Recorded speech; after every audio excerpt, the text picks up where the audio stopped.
Tere päevast, vaatama kuulama saadet Julgeolek täna. Täna võtame vaatluse alla Riigikontrolli mõned raportid, mis puudutavad viimase aja selliseid julgeolekuteemasid. Teise teemana räägime Epsteini toimikutest ja tegelikult natuke pikemalt räägime täna ka konteinerlaeva kinnipidamisest, mis eile K-komando poolt läbi viidi. Stuudios nii nagu ikka on julgeolekueksperdid Meelis Oidsalu ja Erki Koort. Julgeolek täna alustab.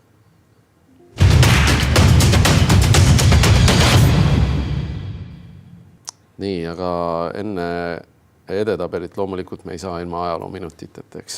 Eriti mitte päev pärast Tartu rahu aastapäeva või 2 päeva. Jaa, et Tartu rahu küll oli 2. veebruaril, aga 3. veebruaril 1227 alustasid ristisõdijad Muhu linnuse piiramist.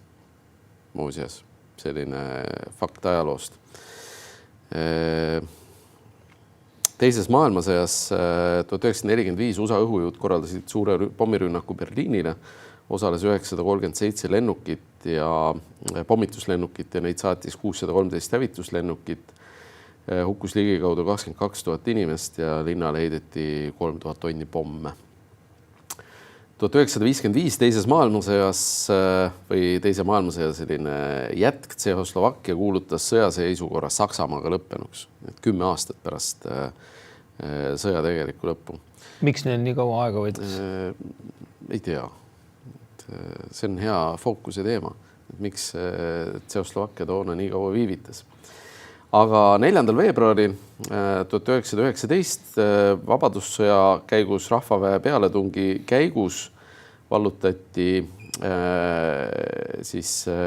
sõda kandus Venemaa aladele ja 30. jaanuaril alanud pealetungiga 4. veebruaril vabastati Petseri. Petseri vabastamise aastapäeva. Ma arvan, see võiks riigipüha olla. Elagu vaba Petseri. Elagu vaba Petseri.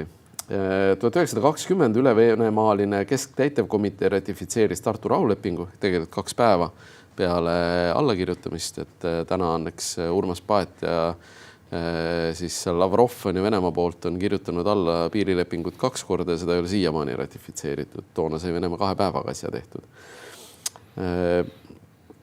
4. veebruaril veel, et 1582 Liivi sõjas Pihkva piiramine ja see lõppes siis rahulepingu tõttu. 1783 Ameerika iseseisvussõjas lõpetasid Ameerika Ühendriigid ja Suurbritannia vaenutegevuse.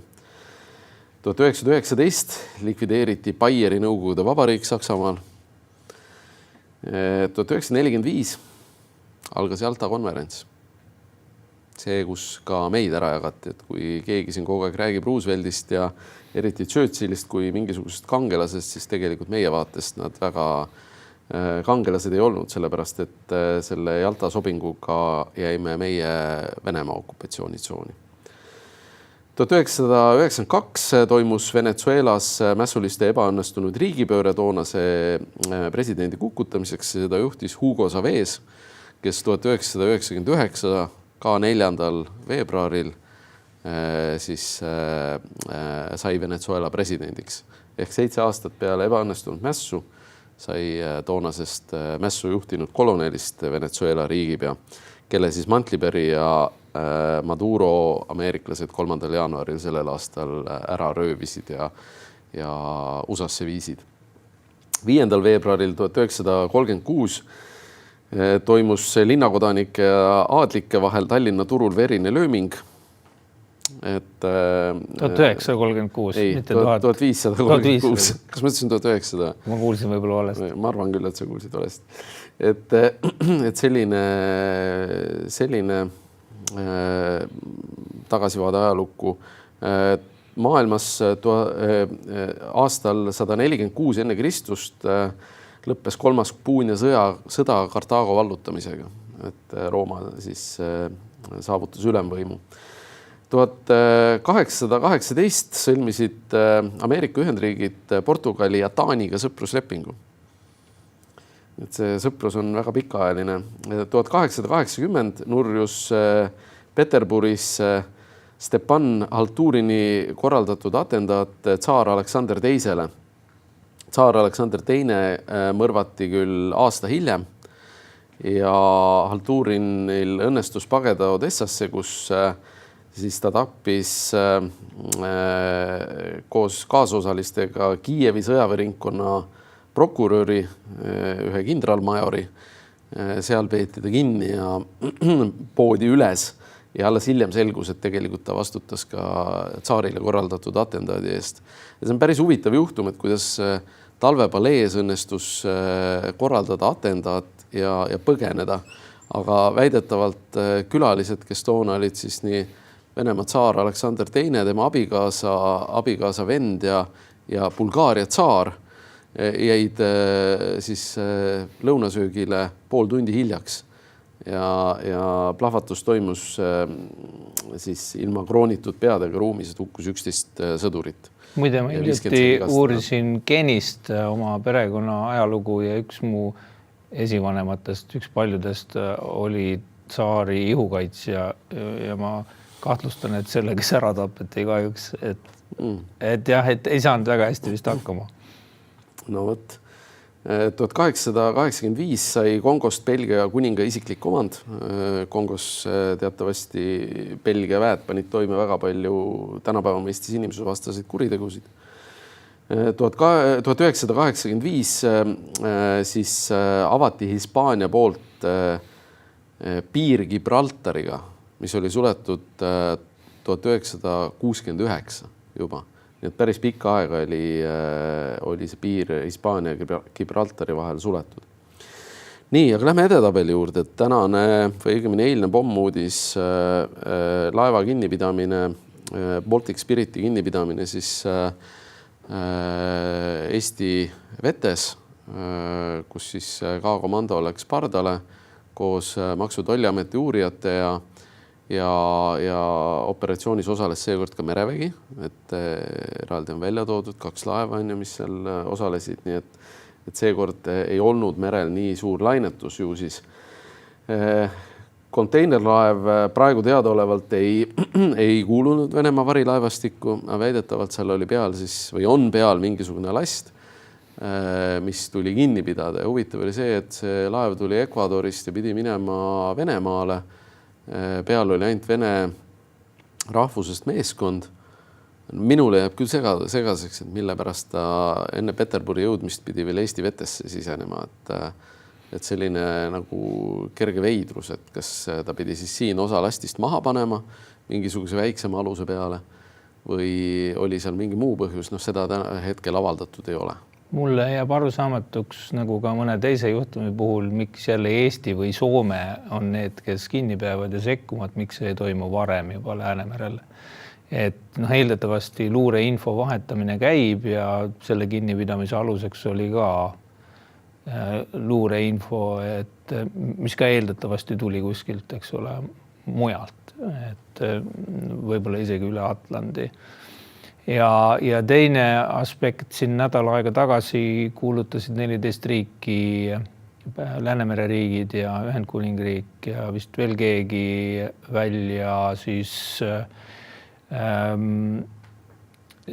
välja siis natukene karmima poliitikaga varilaevastiku suhtes selle, mis naftat veab, Putini naftat. Kahjuks ka lipuriigita laevad Läänemeres on pärast seda edasi segamatult seilanud. Lipuriigita laevale võib peale minna ükskõik kus, ei pea olema sinu sisevetes. Et siis loodetavasti samasuguseid kinnipidamisi näeme sagedamini ka naftaveedu teostavate aluste puhul. Et muidu see nädalatagune avaldus jääb selliseks imelikuks üles puhutud hoiatuseks lihtsalt. Ja väidetavalt laev tuli siia siis punkerdamiseks ja peeti kinni siis Naissaare ja Tallinna vahel. Ja hetkel vaatasin Mariintraffikust, et asub siis Aegna saare ja Rohuneme seal selles lähedal ehk ühesõnaga Viimsist, tead Viimsi inimesed, kui te meid vaatate, siis sealt Viimsi poolsaare tipust paremale poole, Venemaa poole, ida poole on see laev peaks näha olema ilusti. Just nahaalne peab olema, et siis keelatud mingi kaubaga sõita, eks ole, NATO riikide rannikuvetes täiesti süüdimatult. No ütleme niimoodi, et ega me tänaseni ei tea, mis kaup seal peal oli, et kui ta tuli Lõuna-Ameerikast ja läks Venemaale konteinerlaev, eeldus on, et tegemist oli narkootilise aineveoga, et vaevalt, et seal nüüd konteinerites inimesi smuugeldati Venemaale Ekvadorist. Narkopakke on varemgi siin põhjarannikule uhutud merest. Aga ütleme nii, et väidetavalt ta punkerdamiseks Eesti vetesse tuli, aga ikkagi minu jaoks on nagu vastuseta küsimus täna, et miks nagu laev sõidab üle Atlandi, Ladina-Ameerikast tuleb siia ja siis vahetult paarsada kilomeetrit enne teekonna lõppu siis tuleb Tallinna juurde punkerdama, et kas ta nüüd mingil põhjusel,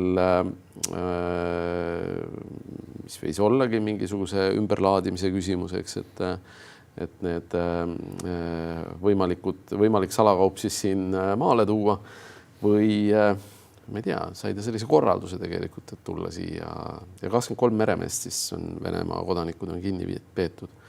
Aga ma arvan, et sellest me kuuleme lähiajal, et täna hetkel ei ole avalikkus liiga palju infot selle kohta saanud. Ma ütleks nii, et K-komando väga hea töö, et hästi tehtud ja kui ma vaatasin, et paar päeva tagasi K-komando just harjutas laeva pardumist helikopterite vahendusel, et ma ei tea, kas siis ütleme niimoodi, et oli juba plaanis see laev kinni pidada ja lihtsalt tehti trenni paar päeva ennem või tuligi see info nagu viimasel hetkel ja ma arvan ka, et Eesti Maksu- ja Tolliamet vaevalt, et Ekvadoris sellist allikabaasi omab, et seal seda infot saada, et pigem on tõenäoline, et see tuli väljaspoolt ja siin on täitsa kohane sinu küsimus, et miks seda laeva siis varem kinni ei peetud, kui ta tuli veel mitmetest vetest läbi. Ja miks siseminister on varem rääkinud, et meil eriti võimekust ei ole selliste operatsioonide tegemiseks? See on täitsa huvitav, et kui sest K-komando on selliseid asju varem ka teinud, et seal on ikkagi mehed, kes suudavad mööda jäetud laeva üles ronida ja koer ja relv üks ühe teine teise kaenla rippumas, et nad on väga tugevad poisid, et väga tublid. Ühesõnaga operatsioon viidi läbi filigraanselt, põhjustest liiga palju selgust täna tegelikult ei ole. Aga lähme edasi, jääme merele natukene, merele ja maismaale või merega seotult ja laevadega ka. Et Evek on sellise nimega firma avas siis akupargi Harjumaal, tahab teist veel avada, sai selleks investeeringut Prantsusmaalt, mis näitab, et prantslased ei karda Eestisse investeerida, mis on iseenesest väga hea uudis. Jälgisin uudiseid, et Evek on kindlasti avanud akuparki selleks, et eestlastel elektri hinda alla tuua, et see on puhas äriprojekt ja minu arust oli nagu väga veider vaadata mitmes kanalis sellist infot, nagu see akupark kuidagi on nüüd tulnud eestlasi kõrgest elektri hinnast ära päästma, et see kindlasti nii ei ole. Ja huvitav on see, et selle Evekoni akupargi katkestusega jooksutati kokku Estlink 1 ja Estlink 2 ja ääre pealt oleks jooksutatud kokku ka Leedu-Poola ühendus. See ei õnneks toimima ja väidetavalt see päästis siis Eesti, Läti, Leedu süsteemi kokkukukkumisest. Et see on päris üllatav, et asi, mida desünkroniseerimine teha ei suutnud kahju mõttes, oleks peaaegu ühe akupargi käivitamine või testimine siis ära teinud. USA tulistas alla Iraani drooni, mis lähenes USA sõjalaevale, et ka arengud siis Iraani rannikul on taas sellised muret tekitavad. Ja USA on koondanud siis vägesid, nii nagu Venezuela juurde koondati nüüd siis Iraani lähistele ja siin Ajatollah on ka tweetinud, et ta ennustab regionaalse sõja puhkemist, juhul kui midagi peaks juhtuma, ju tal ongi nii-öelda vesi ahjus. Kriitikud on öelnud, et USA-l praegu puudub selge operatsiooni eesmärk. Et kui varem räägiti sellest, et see on vajalik, surve on vajalik selleks, et hoida Iraani võime meelevaldajaid tapmast, mis iseenesest on legitiimne eesmärk justkui, et siis need meeleavaldajad on juba ära tapetud, vist tuhandetes lausa. Kümnetes tuhandetes. Ja Iraani tuumaprogramm on juba aeglasemaks pommitatud varem ja kui otseselt ei minda siis nii-öelda Venezuelat tegema ehk siis ajatollale küüti pakkuma, et siis hetkel nagu ei näe väga põhjust, miks üldse peaks USA Iraani ründama, aga küll nad suudavad selle ise kuidagi välja mõelda tagantjärgi ka kui vaja. Ja jääme merele ja Saksamaa pidas kinni 2 Hamburgi sadamatöölist, kes siis kahjustasid Saksamaa sõjalaevu, valasid kruuse neile mootorisse ja torkasid veetorusid läbi ja ühesõnaga saboteerisid siis väidetavalt ilma selle õigeaegse avastamiseta oleks tekkiv kahju võinud olla ikkagi väga suur nendele laevadele ja nende opereerimisvõimekust. See õigeaegne avastamine õnneks hoidis ära selle, et neid ei oleks saanud üldse nagu hästi opereerida. Saksamaa vahistas ka 5 inimest ebaseadusliku ekspordi eest Vene relvatööstusele, et tegemist siis oli mingi grupiga, kuhu kuulus palju Saksa-Vene topeltkodakondsusega inimesi, kes saatsid siis elektroonika erinevaid komponente Venemaale väidetavalt sealsele relvatööstusele. Et kui arvatakse, et see on selline suur ja mastaapne selline projekt, et kuskil liiguvad ka ilmselt konteinerid, siis see Saksamaa näide tõestab ilmekalt, et tegelikult Vene relvatööstusele vahendite hankimine käib ka sellise turukaubanduse tasemel ehk mingisuguste seadmete lihtsalt postipakkidega Venemaale saatmine ja väidetavalt tegi siis ka üks Saksa ajakirjandusväljaanne katse, kus nad panid 5 pakki elektroonikaseadmetega siis teele Moskvasse koos jälgimisseadmetega ja nad suutsid ühesõnaga pakke jälgida, mitte ei saatnud jälgimisseadmeid venelastele ja märkisid sinna vist raamatud ja mingid sellise sisu ja kõik pakid jõudsid Moskvasse kohale. Et ma ei tea, kes need välja võttis, seda seal ei olnud kirjas. Aga ühesõnaga on päris probleemne ja pole välistatud ka Eestis keegi mingisugust tehnikanodi niimoodi kokku ostab ja saadab. Trump rääkis India peaministriga, et keda nimetas suurimaks sõbraks taaskord. Ja huvitav on see, et see vestlus toimus suhteliselt lühikest aega peale Euroopa Liidu India kaubanduslepingu allakirjutamist, et Ameerikas kindlasti neid jälgitakse. Mark Rutte üllatusvisiit Kiievisse. Jah, et ega see midagi Rutte on siin üllatanud kõnedega, et kord ta räägib Euroopa Parlamendi ees, et Euroopa ei suuda kunagi ennast kaitsta ja see oli väga veider ja peab kaitsekulu. Eks ta tahab ka nagu head ja tema ülesanne on NATO koos hoida, aga liialdada ka ei tasu. Ja siis Ülemraada ees ta Ukrainas pillas sükse repliigi, et ukrainlased peavad rahu nimel tegema raskeid valikuid. Et siin juba küsiti, et kas ta tuli sinna siis justkui nagu Trumpi rahuplaani müüma. Kui see nii peaks olema, siis oleks asjad väga halvasti, aga võib-olla ei ole. Ja, aga NATO on alustanud planeerimist Arktika missiooni jaoks, et väidetavalt see selliselt käib. Ja Soome välisminister Valtonen nimetas siis Soome ohvitseride lähetamist Gröönimaale arusaamatuseks. Et see on ka päris niisugune üllatav ja huvitav. Selle taustal oli vist Washingtoni veider reaktsioon üldse selle NATO raamistikus ühe õppuse ettevalmistamise ürituse korraldamisele, et seda võeti justkui nagu heidutusoperatsioonina. Ta oli ikkagi mõeldud solidaarsusavaldusena USA-le ja poliitilise alternatiivi või sõjalise alternatiivi näitamise üritusena ka. Kuskil läks lappesse. Gröönimaa annekteerimise versioonile. Ja. Hiina puhastab sõjaväeladvikut, et kui räägiti Hiina võimalikust ohust ka Gröönimaa suunas, siis Hiina tegelikult on päris palju kõrgeid ohvitsere ja selliseid ka väidetavalt ka ainus kõrgem ohvitser, siis, kes üldse sõjalist kogemust, reaalselt lahingukogemust omas on kõrvaldatud, tegemist oli lähedase liitlasega.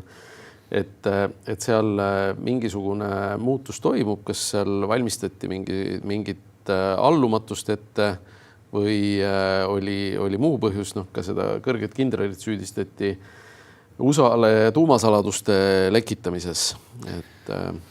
Huvitav mis seal toimub, samal ajal käib ju konna keetmine Taiwani saare ümber, need sõjalised operatsioonid või harjutused on üha nahaalsemad, mis seal toimuvad ja mastaapsemad ja lisaks on ka siis Hiina retoorikas üha rohkem kasutatud väljendit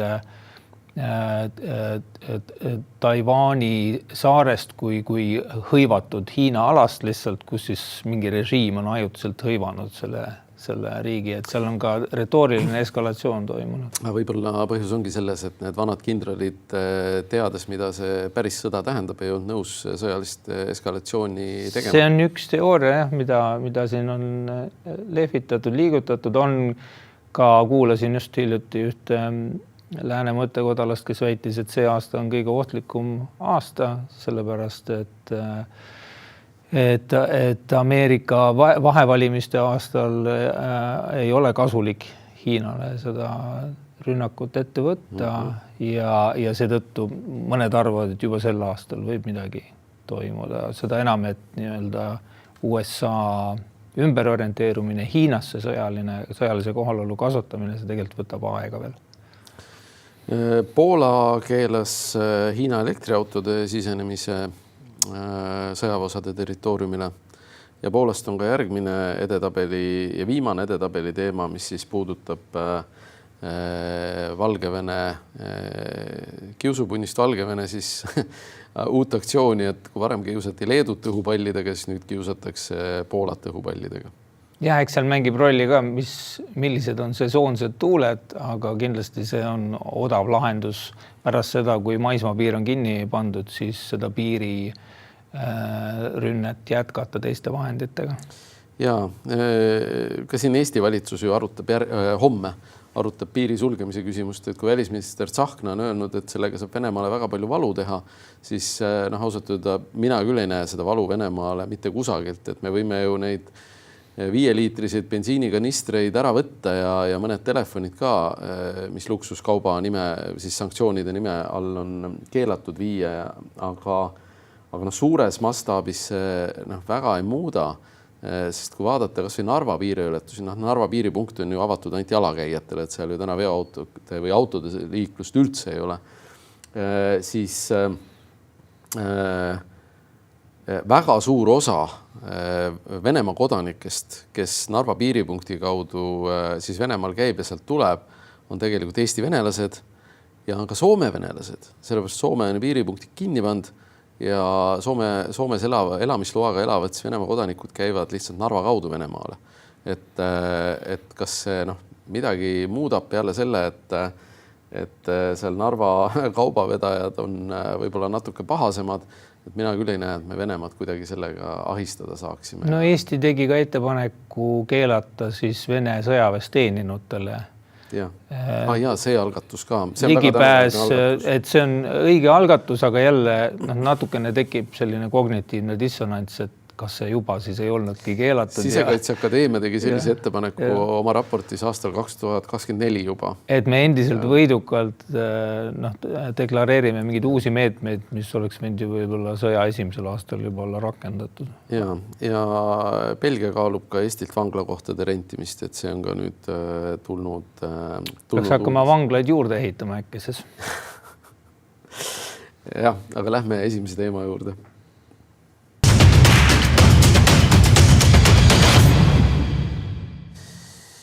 Riigikontrolli 2 auditit on esimeseks teemaks ja lähme järjest. Üks on siis see toiduvaru temaatika, et muide vanglate toiduvaruga mul tuleb üks lugu meelde, et ma kunagi leidsin Siseministeeriumi arhiivist ühe dokumendi, mis oli Olev Laanjärve ettepanek siseministrina, siis siseminister Laanjärve ettepanek valitsusjuhile Edgar Savisaarele.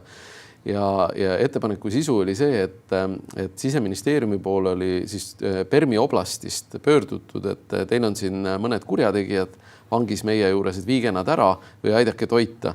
Ja siis toonane siseminister Laanjärv tegi Savisaarele ettepaneku, et kuna vange on tülikas siia tuua, siis saadame neile kartuleid ja konserve sinna, et las nad olla seal Permi oblastis. Et äkki ka Rootsi ja Belgiasse võiksime saata siis konserve ja kartulesi, aga mitte mobilisatsioonivarusteks. Või siis need vanglad ehitada täiendavad Rootsi Eesti vanglad ja seal need valvata raha Eesti ettevõtted võiks ehitada need Euroopa Liidu raha eest ja valvurid ka muidugi palgale võtta. Aga toiduvaru juurde nüüd minnes, et valitsus oli seadnud eesmärgi, et 14 päeva peab olema võimalik toita kõiki Eesti inimesi. Nüüd Riigikontrolli auditist tuli välja, et tegelikult on seda muudetud ja muudetud selliselt, et 10% Eesti elanikkonnast saab 6 aega süüa. Ütleme, vaadates seda kogu seda avaldatud infot, siis jah, ühelt poolt ma saan aru, et Varude Keskusele anti ülesanne, see tuleb ära lahendada, Varude Keskuse Majandus-Kommunikatsiooniministeeriumi all, aga seda toiduvaru tellimust esitab Põllumajandus- ja Regionaalministeerium ehk lugupeetud minister Terras on seal. Ja vähemalt sellest infost, mis on avalikult kättesaadav, loen mina välja, et Varude Keskusel oli 2 valikut. Kas proovida vähese rahaga teha 100% ja saada peksa selle eest, et kuidas te nii lollid olete ja miks te oma seda, et see eesmärk on ju, ei ole võimalik täita, miks te seda siis ümber pole vaadanud või teiselt poolt muuta ise eesmärki, sest ma saan aru, et Varude Keskus oli seda ettepanekut Põllumajandusministeeriumile korduvalt teinud, mida minister Terras ei olnud valitsusse viinud, ehk ei olnud oma tööga hakkama saanud ja Varude Keskus otsustas, et kuna me 100% täita ei suuda, siis täidame selle, mis kuidagi nagu tundub mõistlikum ja on ka eelarvega nagu selles mõttes kooskõlas, et selleks jätkub, et selle 100% jaoks igal juhul ei jätku. Et selline veider olukord, ütleme, et lähed paremale, saad surma, lähed vasakule, siis sind tapetakse. Et tegelikult see dilemma on nagu riigisektoris väga tihti ja mitte ainult selle olukorraga. Hea uudis on see, et meil on nüüd varu, et võrreldes siin enne Ukraina suure sõja alguse ajaga, et siis varu on olemas, et see, kas ja kuidas, kes eesmärke muutis, see muidugi naljakas natukene selles mõttes, et selle teemaga on käidud valitsuses iseenesest, lihtsalt kas siis unustati ära või ei viitsitud hakata selgitama valitsusele, et võiks selle eesmärgi üle vaadata, mida Riigikontroll esile tõi ja mis on nagu vajaks muutmist kindlasti, on see, et nad ütlesid, et ka see 10% 30 päeva, eks ole, mis tegelikult on ju algsest 100% 15 päeva eesmärgist viiendik, 20% 15 päeva, ehk siis seal käib mingisugune, mulle tundub kommunikatiivne selline natuke mehkeldamine ka, et näitame mingis osas nagu suuremat ambitsiooni, kuigi teeme ainult 10% või viiendiku eesmärgist. Aga mis silma paistis Riigikontrolli kriitikast oli ikkagi see, et see ei olnud nagu see eesmärk ka ühegi kriisiga otseselt seotud. Sa mõtled, see valitsuse eesmärk? Ka see Varude Keskuse enda eesmärk. Et nad tegid tagasiarvutuse sellest ressursist, mis meil nagu igal ajahetkel niikuinii kuskil kaubanduses ja ladudes juba on, eks ole. Ja siis ütlesid, et näed, et see võiks olla eesmärk. See iseenesest ei ole kriisi planeerimine, et ta peaks olema mingisuguse stsenaariumiga seotud, et me saame aru, miks just selline nii-öelda eesmärk on.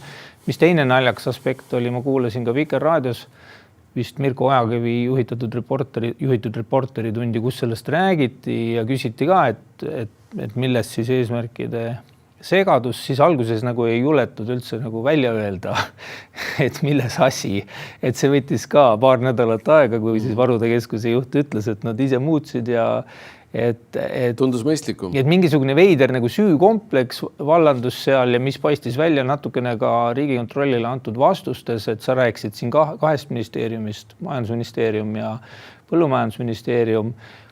Seal lükati vastutust ka veel Sotsiaalministeeriumile, kõik see, mis puudutas meditsiinivaru on nende... Mitte ainult meditsiinivaru, vaid ka, ütleme, kohaliku omavalitsuse tasemel toiduvaru jagamine, seda mõned ministeeriumid loevad vältimatu sotsiaalabi andmiseks.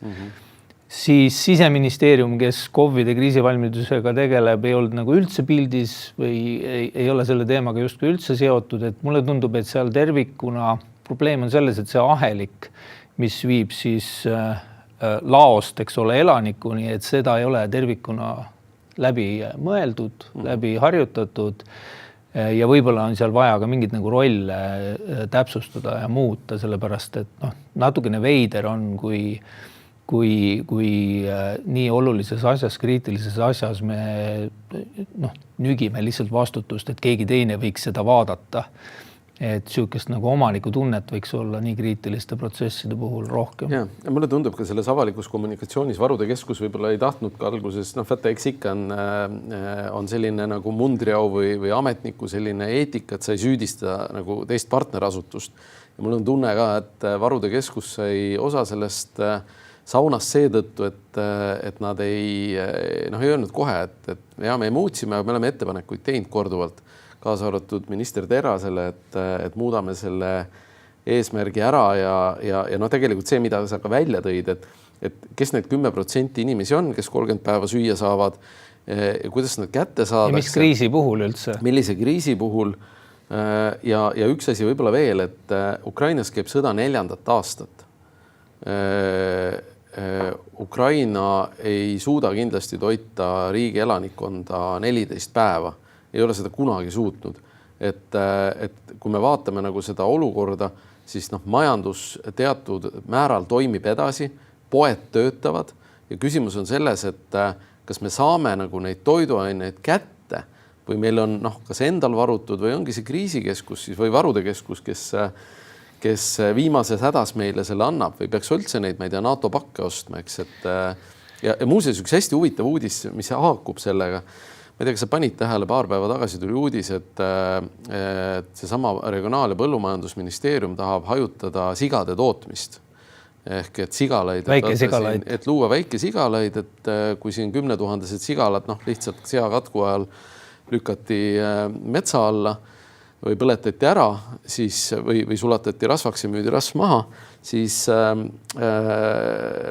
idee, ma saan aru, on teha väiksemad sigalad, et kui seal, et sul ei lähe 10 000 siga korraga, sul läheb võib-olla 2000 ühest sigalast korraga, siis see on hästi huvitav, et me hajutame sigu, aga inimestega me jätkame jätkuvalt koondumist Eestis, et kui see nagu regionaalministeerium üldse millegagi tegeleb, siis ta peaks tegelema mitte sigade hajutamisega, vaid eelkõige inimeste hajutamisega ja sellega, et ka väljaspool suuri keskusi, kus, mida me praegu näiteks näeme ka Ukraina näitel, eks, et inimesed on pidanud Kiievist lahkuma, sellepärast, et seal ei ole sooja, pole vett, pole elektrit ja nendel, kellel ei ole kuhugi minna, need kannatavad väga suurel määral. Ehk et see sigade hajutamine on väga tore, aga regionaalministeerium lisaks sigadele võiks inimeste peale ka mõelda.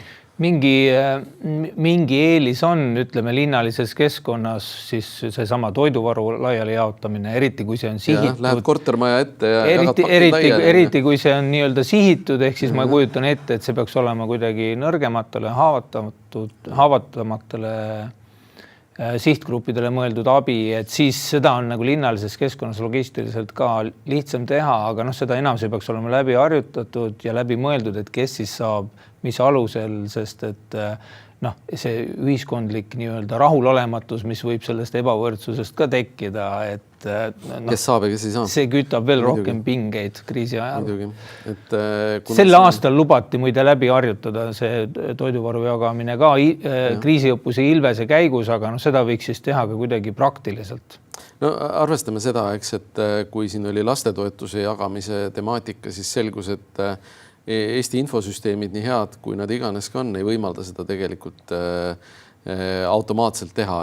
Ja kuidas sa jagad seda siis, kui andmeside on maas, millest me nüüd järgmisena räägime? Lähmegi andmeside juurde, et andmeside on siis Riigikontrolli teine audit ja Riigikontroll on ütleme nii, et öelnud seda, mida asjaomased tegelikult teavad, aga võib-olla mida laiem avalikkus ei teadvustanud, et siis nad tõid esile, et andmeside katkemisel võivad pääste, kiirabi ja politsei jõuda abivajajale appi tavapärasest hiljem, kuna andmeside puudumisel on raskem saada ühendust häirekeskusega, kellel võivad omakorda tekkida ka viivitused hädaabiteadete menetlemisel ja abi määramisel ning reageerivate üksustega side pidamisel. Et side pidamine, side on nagu tõesti eraldi teema, et kuidas häirekeskus siis selle väljasõidukorralduse ja selle poole annab. Aga selleks on eraldi sidevõrk loodud Eestis. Aga kui nüüd see andmesidevõrk, tavapärane andmesidevõrk maha kukub, siis inimene lihtsalt ei saa häirekeskusega ühendust. Ja ütleme veel mingisugune 5-6, võib-olla juba 10 aastat tagasi on ka Eesti ju fikseeritud telefonid tegelikult andmeside peal. Varasemalt need olid teises süsteemis ehk kui mobiilside maha kukkus või andmeside maha kukkus, jäid nii-öelda need maaliinid tööle. Täna ei jää, et kui andmeside lakkab, ei saa sa ka tavatelefoniga helistada häirekeskusesse. Eriti õõvastav või veider oli lugeda seal seda, et kui andmeside maha läheb, et siis häirekeskusesse helistada ei saa, sest et kõneside läheb maha ja siis öeldi, et lahendus on see, et inimene abi saamiseks läheb lähimasse siis päästekomandosse või politseijaoskonda või kiirabijaoskonda, kaugel sinu elamisest on lähim politsei või lähim politsei on 20 kilomeetrit ja päästekomando on 10 kilomeetrit. No näed, et siis ja kui peaks olema ka veel halvad ilmastikuolud, eks ole, et see kõlab ikkagi natukene veidralt, ütleme niimoodi. Tead, me kunagi tegime Siseministeeriumis uuringu, mis käsitles seda, et mida teeb inimene siis näiteks tulekahju korral, et linnas elav eestlane, see oli 15 aastat tagasi umbes uuring, aga laias laastus on tulemused, ma arvan, valiidsed ka täna. Linnas elav eestlane helistab häirekeskusesse ja jääb abi ootama, linnas elav venelane helistab häirekeskusesse ja jääb abi ootama ja selle ajal helistab sugulasele ja maal elav eestlane helistab häirekeskusesse, haarab ämbri ja hakkab kustutama.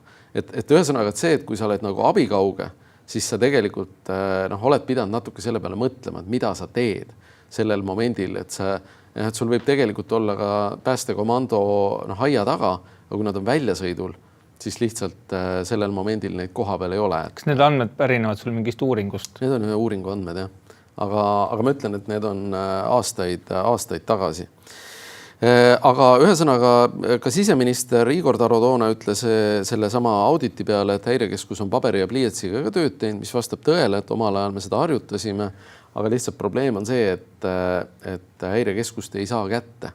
Et see muutub kõige suuremaks. Ja see on väga suur probleem ja sealt natuke paistab jälle see nii-öelda viimase miili probleem, et see, kuidas nagu elanik selles olukorras hakkama saab, et see tundub teisejärguline olevat, et vaadatakse nii-öelda ametniku pilguga seda protsessi. No ametniku pilguga ja tegelikult ka Eesti infotehnoloogiline areng ja digiriigistumine on viinud selleni, et me oleme sellised piltlikult öeldes lihtsad vasktraadid lihtsalt maast kokku kerinud ja loodame igal hetkel valguskaablile õhu kaudu levivale nii-öelda masti otsas olevale asjale, et tegelikult see on nagu päris suur väljakutse, et kuidas see kriisides hakkama saada ja mis puudutab seda lähimat päästekomandot, siis näiteks Iisraelis on lahendatud olukord nii, et seal ei olegi tsentraliseeritud sellist häirekeskust, et igas komandos võetakse telefon ise vastu. Ja miks? Just sellepärast, et lähimasse komandost on lootus saada abi.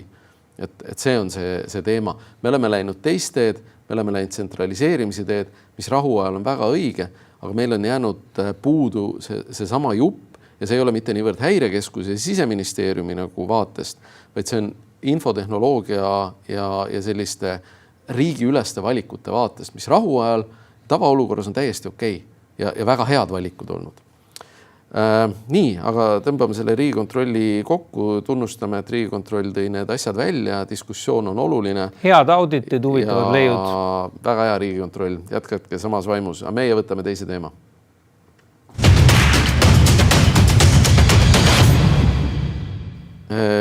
USA justiitsministeeriumi FBI tegid ka auditi ja avaldasid Jeffrey Epsteini toimikut. Jeffrey Epstein oli siis pedofiil, kes oli uurimise all.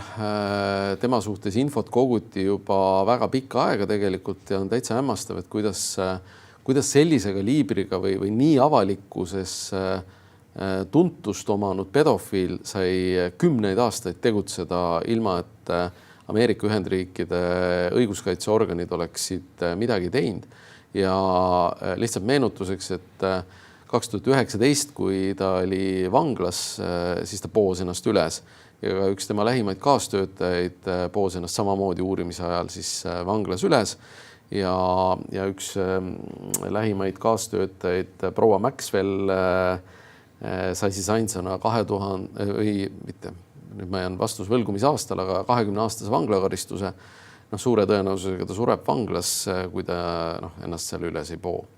Et väga karm lugu ja tegelikult arvestades seda, kui palju on neid materjale ja kui paljude mõjukate inimeste kohta, siis luureteenistustel, kes tahavad seda kasutada šantaažiks, on see kullavaramu. Lõin läbi nii sinu kui enda nime loomulikult esimeste seas ja kahjuks mitte märkigi. Donald Trumpist on seal väga palju kirjeid, on ka igasuguseid nii-öelda spekulatsioone seal selle kohta, mis võis olla Donald Trumpi seotus. See on üks suur sigri-migri see andmebaas, et seal on mingid FBI, eks ole, mingid raportid, seal on Epsteini Gmaili postkast, seal on mingisugused suvalised uudiskirjad, mis on talle sisse tulnud, kus mainitakse ka Eestit mitmes kohas.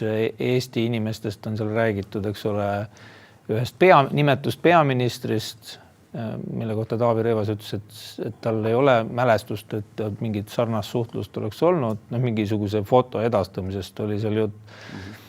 Ja Eestiga seoses on seal veel mainitud filosoof Enn Kasakut näiteks ühes mingis meilivahetuses, kuna Epstein oli vist ka Harvardi kaudu osales nii-öelda teadustegevuse rahastuses, et siis vist, ma ei tea, mingit teaduskonverentsi seal vist korraldati Epsteini saarelt, on ka pilt ju Stephen Hawkingiga näiteks kummalisel kombel mingi teadusürituse raames, kus on ka mingisugused suht noored, mitte küll alaealised naisterahvad pildil, et see kõik on seni, tekitab muidugi küsimusi, et miks nii palju aega võttis nende failide avalikustamine, osalt ilmselt seepärast, et ohvrite identiteete oli vaja aga sellega oli probleem varjata ja seal on näha ka, osades kirjades on ka nii-öelda saatjad ja need inimesed, kes olid näha emotsionaalselt sõltlikud, seal on mingid armastus kirju ja leidsin ühe tütarlapse kirja, kus ta Epsteinile ilusti nii-öelda siis teeb selgeks, et niimoodi ei ole ilus käituda ja sellist moraalset agentsust leidub seal ka, aga ja küsimus on, mis siis nagu on veel teadmata, et siin tegelikult on ju varasemast infot lekkinud, et ikkagi teatud mõjukad isikud läbisid pidevalt Epsteiniga, Bill Gates, eks ole, Bill Clinton, Sergei Brin vist on temaga suhelnud. Kui sa oledki mõjukas, et iseenesest see suhtlemise fakt ei tee sind kaaspedofiiliks ega inimkaubandusvõrgustikus osalejaks kriminaalseks. Nüüd Poola on ainsana teatanud, et nemad hakkavad uurima. Just oli ka Läti ja Leedu. Aga Poola just teatas seda ainsana, et nemad hakkavad uurima Vene luurega seotust. Et Leedu ja Läti on ütelnud, et kui inimkaubanduse mingid seosed peaks välja tulema, kuna seal on ka mingisuguseid rahalisi ülekandeid toimunud, seal Leedus eriti mingite modelliagentuuride ja teatritruppidega, et siis ilmselt seal hoitakse pilku peal, aga täna on ta selline suur hägus kogumi infot, kus nii-öelda nime esinemine, eks ole, ei tähenda midagi. Enn Kasaku nime esinemine ei tähenda, et Või peaks muretsema Tallinna Ülikooli seotuse pärast inimkaubanduse võrgustikuga. Peaministri see viide võib olla tegelikult samasugune kräpp, et meilgi Eestis on mingisuguseid inimesi, kes nimetavad ennast grafinnadeks või ma ei tea, kelleks veel. Pluss paljud inimesed Ameerikas ei tea, mis asi see Eesti on ja võivad ajada segi eri riike ka. No niimoodi on jah, kahjuks niimoodi on. Pärast Harimati Mustoneni minekut Ameerikasse muidugi on see asi lahenenud. Ei, seal oli ka selliseid veidrusi, et väidetavalt siis pidi kalale mindama selle, kas ta oli Barbiks tollel ajal Läti peaminister, et pidi kalale mindama ja Barbiks siis ütles, et tema ei ole kunagi elus kalal käinud. Et tema ei saanud küll kellegiga plaanida kalale minekut. Nii et selles suhtes ega me ei tea, mis see kalastamine võib-olla nende omavahelises žargoonis, nende siis võrgustikku, ma ei pea seda Läti peaministrit silmas, et mis see siis tähendada võis. Siis Läti peaminister toonane ei olnud selle kirjavahetuse osaline, et temast räägiti, et Läti peaministriga võiks minna kalale. Et tegelikult on Donald Tusk, Poola peaminister, ütles ka eile välja, et Donald Tusk ütles ka eile välja, et nii otseselt ma ei ole kuskil mujal näinud, et tegemist on KGB operatsiooniga ilmselt, mis siis Epsteini kaudu läbi viidi. Mina ei tea, kas venelased olid sellega seotud või mitte, et avalikke tõendeid selle kohta esitatud pole, aga kui venelased Epsteini mailboxi sisse häkkisid, mis nende vaatest ei ole väga raske tegevus, siis on neil kindlasti kulla auk väga mitmete mõjukate inimeste fantaseerimiseks. Aga ma olen ka sinuga nõus, et kõik sealt andmebaasist läbi käinud inimesed ei saa olla nagu stigmatiseeritud. Et see on ka tõsi. Ja mulle meeldis väga sinu arvamuslugu ka esmaspäevane või eelne, ma ei mäleta, kus Postimehes, kus sa kirjutasid sellest, et seal isegi pole vahet, kas Epstein tegi enda mõju suurendamiseks seal seda inimkaubandust või oli see mingite luuretega. Siin on seotatud Mossadi ja Vene luurega, aga mitte nagu üdini nagu kuidagi usutavalt ja kindlalt, et võiks midagi väita. Et ta ikkagi mingi võimaluse inimeste värbamiseks pakub ka siis, kui Epstein sellest midagi ei tea, sellepärast, et inimesed on kompromiteeritud ja kokkuvõttes, kui sa oled Epstein ja sul on mingid kaamerate võrgustikud ja asjad üles seatud, neid saab ka häkkida ja nende infot täpselt samamoodi kõrvalt võtta, et see nagu julgeoleku aspekt on seal kindlasti olemas. Kui me tahaks testida hüpoteesi, et kas see oli luure honey trap nii-öelda, et siis seal peaks olema mingid tunnused justkui rahuldatud. Kõigepealt tuleks vaadata, et kes on see klientuur ja klientuuris peaks olema üleesindatud inimesed, kes tegelikult saladustele ligi pääsevad või siis on hästi-hästi mõjukad poliitilistes ringkondades. Meil ei ole sellist statistikat praegu, mis seda ütleks, et nad oleks seal üleesindatud. Ja teine asi on siis, et ka see, et sellised lõkse on vaja seada ainult siis, kui sul on siis hilisemaid jälgi ka selle kohta, et seda suhet või seda šantaaži on siis kuidagi ära kasutatud, ehk siis inimesed on juhendatud, midagi küsitud ta käest. Ja et neid märke ka ei ole otseselt seal Epsteini failides vähemalt olemas nendel kujul või sellel kujul, mis see andmebaas on avalikustatud, mis seal on, seda ei oska keegi öelda, et see võib kokkuvõttes olla üks tore müra koht, kus ajakirjanikel ka enda aega lihtsalt raisata. Ma arvan, seal kindlasti on inimesi, kes luuretega nende faktide väljatuleku vältimiseks on koostööle asunud. Lihtsalt täna me ei tea seda üks ühele või me ei oska seda seostada, alati ei tule ka välja, et kuidas inimene koostööle sunniti. Aga tõmbame otsa kokku tänaseks, et USA väidetavalt pani Epsteini faile läbi vaatama 500 inimest, 100 FBI agenti ja 400 USA justiitsministeeriumi juristi, et neid andmeid kinni katta. Loodetavasti need 500 inimest teinekord kasutatakse Epsteini laadsete toodete tabamiseks ja tasub mõelda, et sellised Epsteinid on maailmas jätkuvalt liikvel ja püüavad oma mõjuvõimu suurendada ja samuti tiirlevad nende ümber luureteenistused. Nii et inimesed, olge valvsad. Aga suur tänu vaatamast, jälgimast, rahulikku päeva!